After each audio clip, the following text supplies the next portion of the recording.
एक शांत गांव, एक अजनबी औरत और हर रात एक मासूम की मौत। यह कहानी है एक गर्भवती औरत की, उसकी श्रापित कामनाओं की, जिसकी शुरुआत होती है रंगपुर की उस शांत सुबह से, जब गांव में एक दिन अचानक एक अजनबी औरत आकर बस गई। देखने में उम्र ज्यादा नहीं थी, पर माथे पर गहरा सन्नाटा छाया था। वह पेट से थी, यानी गर्भवती थी। उसके चेहरे पर एक अजीब सी पर डरावनी शांति थी। उसके चेहरे पर ना कोई खुशी थी, ना कोई डर, बस एक अजीब सी खाली नजर और पथराई हुई सी आंखें थीं, जैसे जिंदगी ने उसके अंदर से सब कुछ निचोड़ लिया हो। उसकी चाल ढाल में भी कुछ अजीब सा था, बिल्कुल शांत, जैसे कोई मुर्दा हो। आवाज भी इतनी धीमी कि पास खड़े लोग भी ठीक से सुन ना पाए। उसका व्यवहार इतना ठंडा था कि कोई कुछ पूछे तो वो बस देखती रह जाए और कुछ न बोले। गांव के लोगों को पहले तो थोड़ा अजीब लगा, पर फिर सोचा, बेचारी विधवा है, ऊपर से पेट में बच्चा भी है, दुखों ने इसे ऐसा बना दिया होगा। और फिर सबको उस पर दया आने लगी। गांव की कुछ औरतें उसके पास खाना पानी लेकर जाने लगीं। कोई पुराने कपड़े दे गया तो कोई ओढ़नी। धीरे धीरे गांव वालों को उसका अकेलापन और हालत देखकर उस पर और तरस आने लगा। गांव के बड़े बुजुर्गों ने आपस में सलाह की, तालाब के पास जो पुरानी कुटिया खाली पड़ी है, वहीं रहने देते हैं इसे, जब तक चाहे रहे, कोई दिक्कत नहीं। और इस तरह वो अजनबी औरत रंगपुर गांव का हिस्सा बन गई। लेकिन किसी को यह भनक तक नहीं थी कि उसी दिन गांव में मनहूसियत का बीज बोया जा चुका था। किंतु जब से वो औरत गांव में आकर बसी थी, उसके कुछ ही दिनों में गांव की हवा में कुछ अजीब सा महसूस होने लगा। ना वो औरत किसी से ढंग से बात करती, ना हंसती बोलती, बस चुपचाप रहती। पर उसकी निगाहें बहुत कुछ कहती थीं, ठंडी और गहरी, जैसे किसी कुएं में झांक रही हो। कुछ बच्चों ने बताया कि वो उन्हें अजीब अजीब बातें बोलती है, जैसे, तू तो मेरा पुत्र है, यहां क्या कर रहा है, चल मेरे साथ, तेरा असली घर तालाब है। उसकी बातें सुन बच्चे डरकर अपने माँ बाप से लिपट जाते थे। लेकिन गांव वाले फिर भी यही सोचते रहे कि बेचारी पगला गई होगी दुख में। लोगों को उसकी झोपड़ी से रात में अजीब आवाजें भी आने लगीं। कभी लगता कोई रो रहा है, कभी जैसे पानी में कुछ गिरा हो, तो कभी कोई बुदबुदाहट, जैसे कोई धीमे धीमे कुछ मंत्र पढ़ रहा हो। पास से गुजरने वाला हर कोई एक बार रुककर पीछे जरूर देखता था। और फिर अचानक एक सुबह जैसे ही सूरज निकला, तालाब के किनारे गांव के 3 छोटे बच्चों की लाशें तैरती मिलीं। पूरे गांव में हड़कंप मच गया। ना उनके शरीर पर कोई खून के निशान थे, ना कोई चोट, बस उनके गले नीले पड़े थे, जैसे किसी ने उन्हें पकड़कर पानी में डुबो दिया हो। और उस दिन से हर रात गांव में एक बच्चे की मौत होने लगी।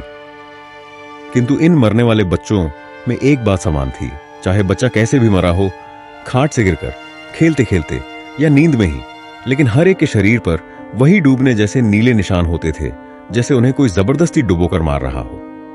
अब डर हर किसी के दिल में घर करने लगा। लोगों ने अपने बच्चों को बाहर भेजना बंद कर दिया। गांव की कुछ औरतों को उस विधवा औरत पर शक होने लगा। उनमें से 2 ने बताया कि उन्होंने उस औरत को आधी रात को तालाब की तरफ जाते देखा था। वो वहां अकेली खड़ी थी, कुछ बोल रही थी, जैसे कोई तांत्रिक क्रिया कर रही हो। लेकिन बात यह थी कि किसी के पास कोई ठोस सबूत नहीं था, और बिना सबूत गांव में कोई किसी पर उंगली नहीं उठाता। सब बस डर के साए में जीने लगे और इस मुसीबत से अपने बच्चों को बचाने के लिए उपाय करने लगे।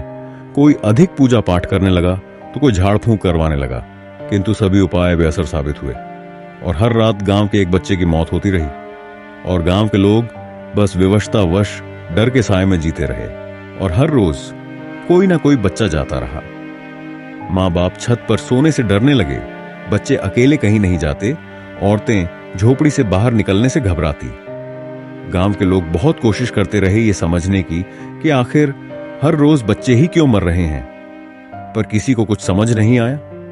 अब पूरे गांव में बस एक ही बात चलती थी, क्या ये सब उसी औरत की वजह से हो रहा है? लेकिन जुबान पर कोई खुलकर कुछ बोल नहीं पाता था और सब ये सोचकर चुप रह जाते, एक गर्भवती विधवा औरत किसी के बच्चे को क्यों छीनेगी भला? और ये डर का सिलसिला चलता ही रहा। हर रात कोई ना कोई बच्चा मरा हुआ मिलता, कोई खाट से गिरा, कोई आंगन में पड़ा, किसी की लाश कुएं के पास। सबके शरीर पर वही नीले निशान, जैसे डूबने से बने हों। गांव में बच्चों की तादाद दिन पर दिन घटने लगी।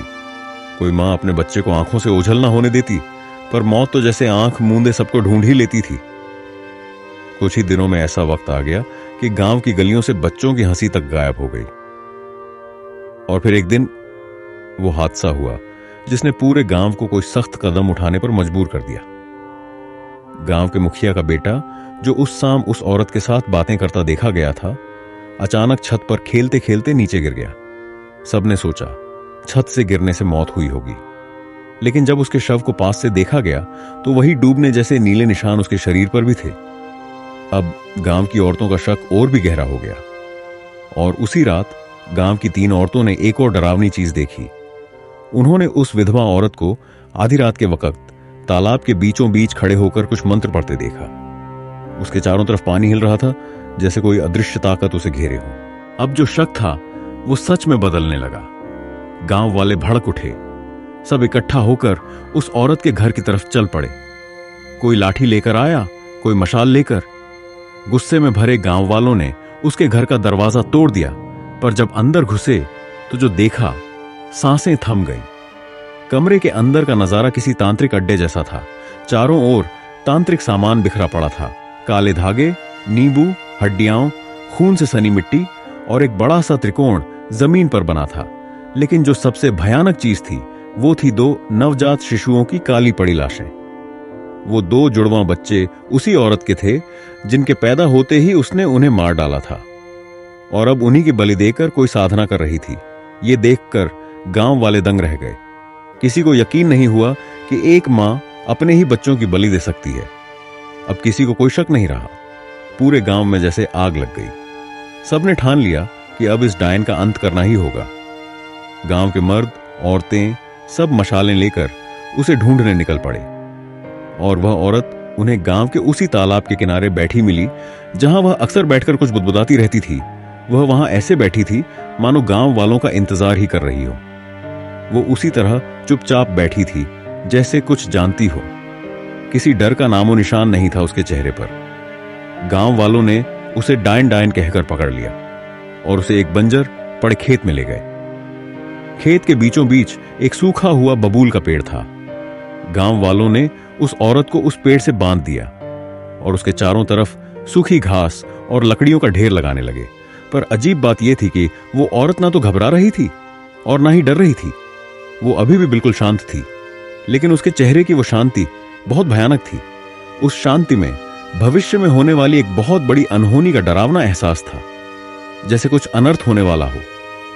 जब गांव वालों द्वारा उस पर लकड़ियां डाली जा रही थीं, तब भी उसने एक शब्द नहीं कहा, ना चीखी ना चिल्लाई, बस मुस्कुराती रही।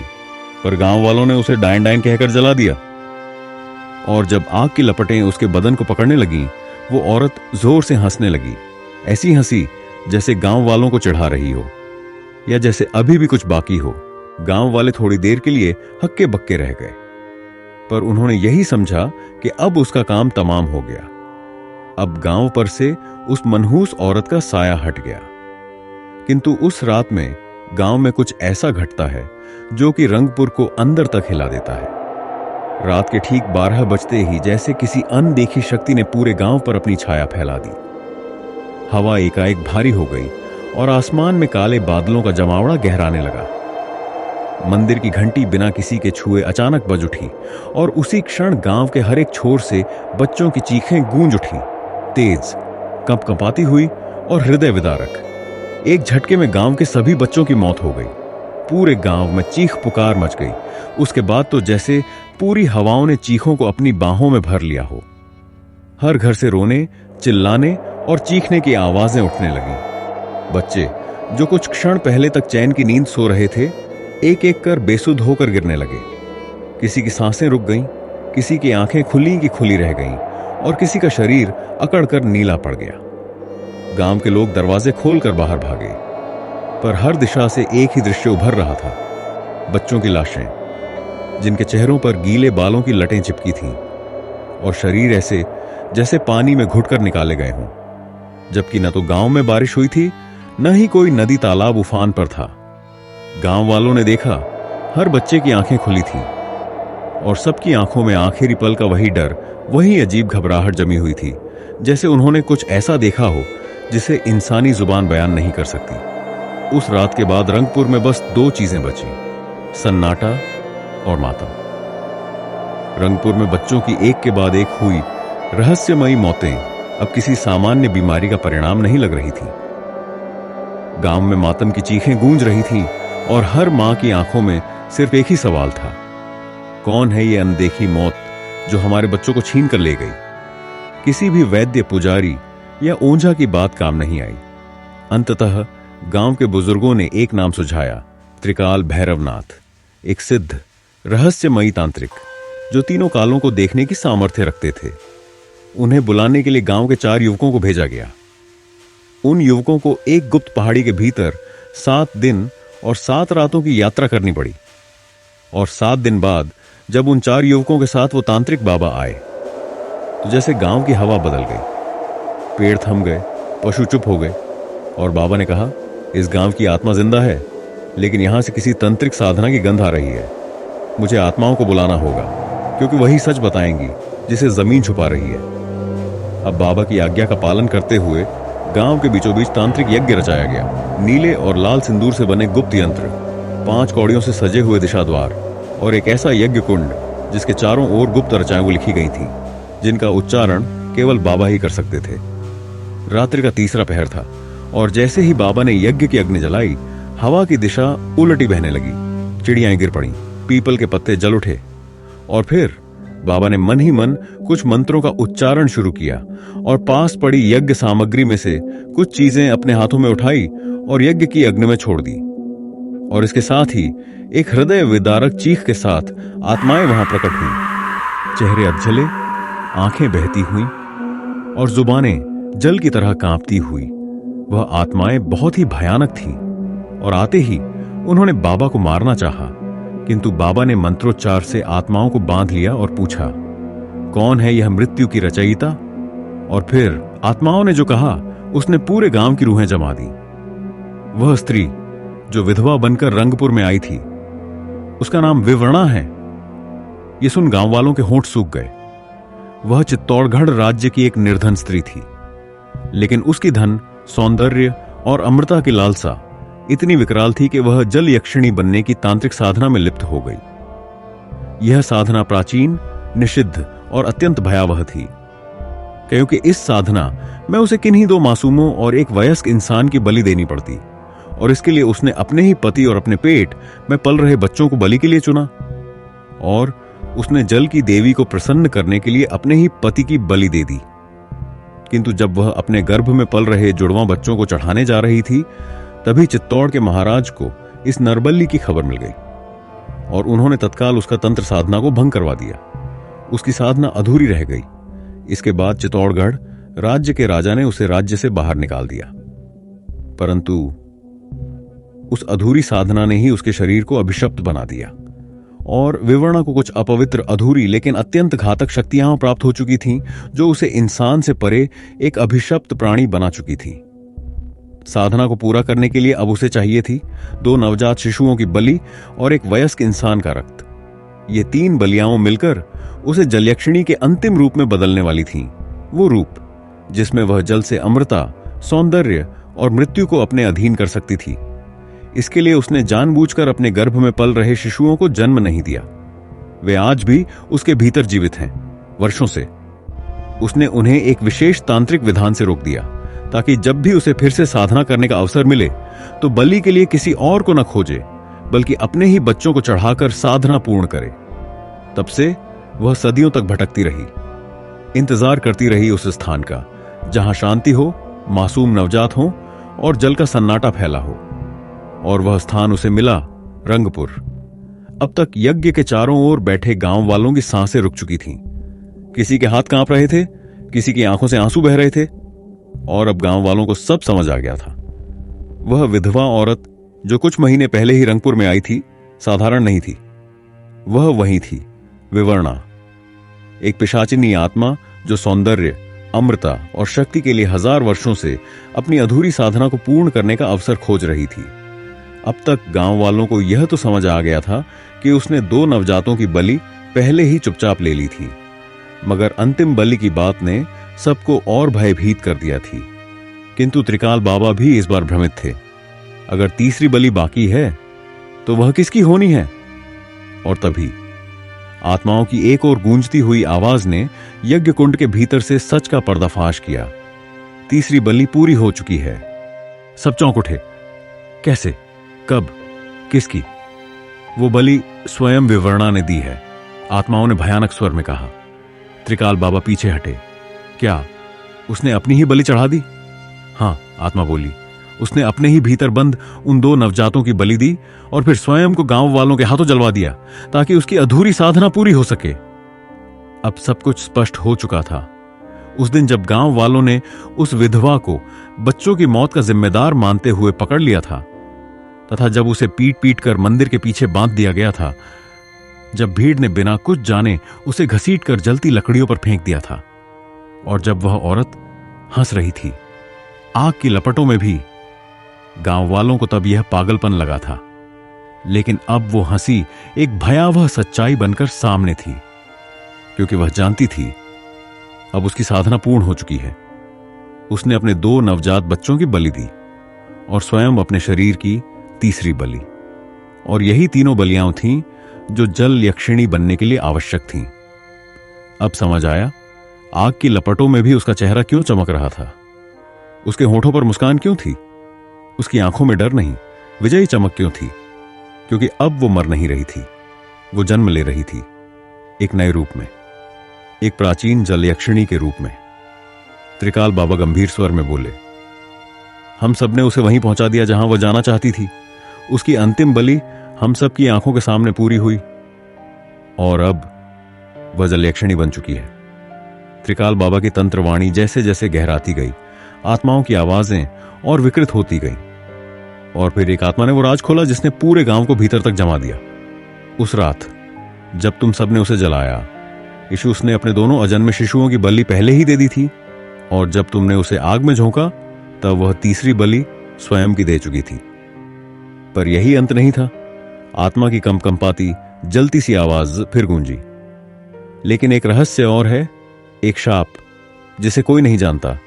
त्रिकाल बाबा चौंके। कौन सा शाप? वो शाप जो उसे 1000 साल पहले उस समय मिला था जब उसने अधूरी साधना के दौरान गर्भवती अवस्था में जल यक्षिणी बनने की कोशिश की थी।